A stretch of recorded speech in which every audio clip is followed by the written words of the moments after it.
Donc je vais vous parler en 10 minutes des indications. C'est très difficile de parler des indications parce qu'actuellement, il y a très certainement une indication de base pour le stent biorésorbable.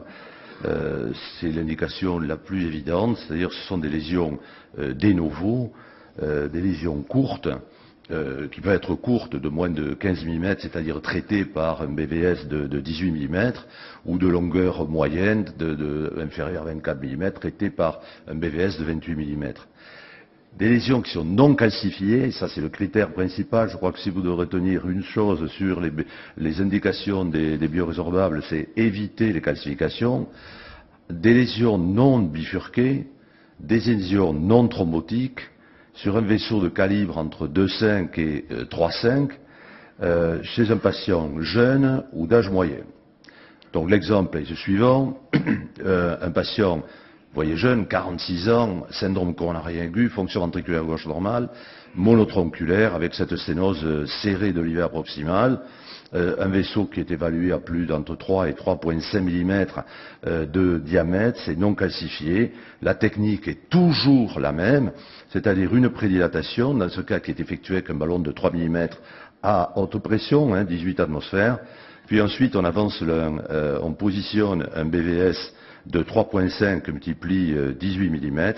Le résultat géographique est là, pourrait être accepté peut-être avec un DES, mais systématiquement, on va revenir et pour placer un ballon non compliant pour post-dilater. Ici, on a un 3,5 mm que l'on monte à 24 atmosphères pour être sûr de la bonne position et voilà le résultat en géographique obtenu. Voilà l'indication actuelle. Je crois que je pourrais terminer là-dessus ma présentation. Alors ensuite, c'est le potentiel. Potentiel de cette nouvelle technologie biorésorbable, ça sera vraisemblablement lorsque l'implantation d'un stent métallique ne semble pas être la meilleure option. Alors quand est-ce qu'on a des doutes lorsqu'on est en salle de cathétérisme, qu'on traite un patient? Vraisemblablement lésion ostiale de l'IVA, où parfois on peut être amené à mettre le stent un peu trop proximal et on va laisser les mailles métalliques flotter dans le tronc commun sur la bifurcation. Très vraisemblablement les lésions longues, et en particulier les lésions longues sur un athérome diffus de l'artère interventriculaire antérieure, où le concept du full metal jacket a été totalement abandonné, peut-être au niveau de ces longues lésions, l'implantation de 2 voire 3 biorésorbables longs permettra de traiter ces patients qui sont très souvent de mauvais candidats à la chirurgie et qui peuvent être traités uniquement par médicalement.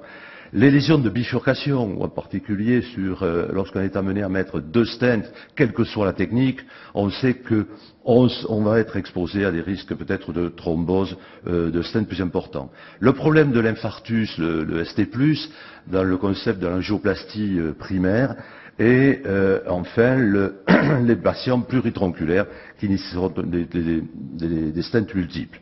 Lésion ostiale de l'IVA, je vous montrais un cas ici de lésion sévère, a priori le tronc n'est pas touché, mais on voit peut-être que la plaque commence au niveau du tronc, l'ostium de la CX n'a pas de lésion très serrée, vous voyez ici en OAG, ça c'est une indication qui peut être intéressante à l'avenir, même technique, un ballon de 3,0 mm par 15, l'implantation d'un 3,5 par 18, un BVS 3,5-18, une post-dilatation et le résultat géographique final avec un contrôle OCT. Alors l'intérêt c'est peut-être celui-ci, c'est lorsque vous voyez les mailles qui dépassent au niveau de la bifurcation IVA-CX, ces mailles vont progressivement disparaître, être absorbées dans le futur. Encore une fois, c'est un point d'interrogation. Il faudra démontrer que l'utilisation du BVS donne d'aussi bons résultats. Les lésions longues, c'est très certainement, vous voyez, ce type de lésion de l'artère interventriculaire antérieure. Ce patient avait en plus une lésion de bifurcation sur la circonflexe, mais c'est pas le problème, c'est essentiellement ça, c'est une longue lésion de l'artère interventriculaire antérieure. On n'a pas envie de mettre des stents métalliques qui couperaient le pont à une future chirurgie, où la chirurgie va être difficile parce qu'il va falloir mettre une anastomose distale très distale sur l'IVA. Donc dans ce cas-là, on a traité ici par BVS à la technique du V, avec un 3.5 et un 2.5 dans la diagonale. Et je vous montrerai ensuite les scaffolds qui vont être mis ici en 3.0.28 sur la distalité, suivi d'un 2.5.28 et finalement un 3.5, le 3.5 qui avait été mis en proximal. Cette artère a été traitée avec 3 BVS mis en place consécutivement en essayant d'avoir un overlap le plus court possible et voilà le résultat géographique final. Donc ça, c'est vraisemblablement une des indications du futur qui sera intéressante. Les lésions de bifurcation, on va aller vite. On peut utiliser toutes les techniques de bifurcation, mais je suis sûr que Philippe Généreux reviendra là-dessus sur le traitement des lésions complexes. Ici, une bifurcation qui a été traînée à la technique du TAP avec un 3.5.28 dans l'IVA et ensuite une prédilatation de l'artère diagonale en utilisant ce qu'on appelle un mini kissing, hein, c'est vraiment un kissing qui ballonne, c'est side by side, en évitant d'avoir une inflation de deux ballonnets pour éviter d'abîmer les mailles au niveau de la bifurcation, mise en place d'un 2.5, un BVS de 2.5 à la diagonale, le kissing, vous voyez, qui est un mini kissing, qui est ce qu'on appelle la technique du snuggle, et le résultat géographique final. Donc ça peut être intéressant. On peut faire aussi des mini-crushs. Vous voyez ici une bifurcation complexe, à la fois longue et très sévère de l'artère interventriculaire antérieure. Même chose, c'est la technique d'un mini-crush classique que vous utiliseriez avec des stents métalliques. On commence par la diagonale avec un 2.5 par 28. On va crusher le scaffold avec un ballon de 3 mm sur l'IVA. Et ensuite, on va amener le 3.018 dans l'IVA. Plus un deuxième en proximal, et voilà le résultat géographique que l'on peut obtenir. Alors, après, lorsqu'on regarde en OCT, c'est un petit peu surprenant, c'est pas très joli, et Pascal, on avait hier un symposium là-dessus, on nous a montré des images d'OCT, ça ressemble à ça. Je ne suis pas persuadé que le mini-crush soit la meilleure technique, mais techniquement c'est faisable. Infarctus, le STEMI, le ST+, c'est très vraisemblablement une excellente indication. Vous voyez ici un patient jeune qui avait une thrombose en phase aiguë d'infarctus inférieur de la coronaire droite distale. Bon, même chose, on traite comme on traiterait avec une bifurcation, en prédilatant bien sûr, ensuite en aspirant, en prédilatant, en plaçant le 3.5 28 mm scaffold ici dans la distalité de droite et rétroventriculaire, en post-dilatant bien sûr systématiquement, et voilà le résultat, plus un kissing ici, un mini kissing, et voilà le résultat géographique que l'on peut obtenir.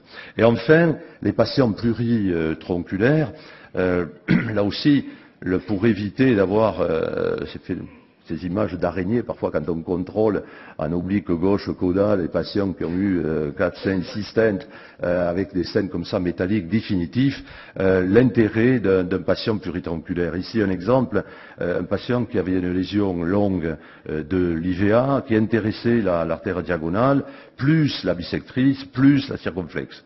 Donc des lésions multiples, complexes. C'est un patient qui était jeune, qui avait moins de 60 ans, diabétique. Voilà le résultat géographique au contrôle en géographique à 1 an. Vous voyez une très bonne perméabilité de l'IVA. Peut-être vraisemblablement une eurosténose au niveau du scaffold qui avait été mis sur la diagonale mais qu'on a traité médicalement. Un très bon résultat géographique sur la bissectrice et l'artère circonflexe ici qui avait été également traitée par un 4e scaffold avec bon résultat géographique. Donc très certainement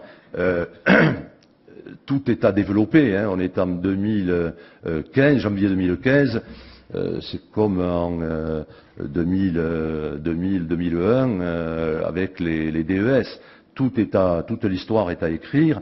Moi, je crois beaucoup à cette technologie. C'est vraisemblablement la 4e révolution après le ballon, le BMS, le DVS.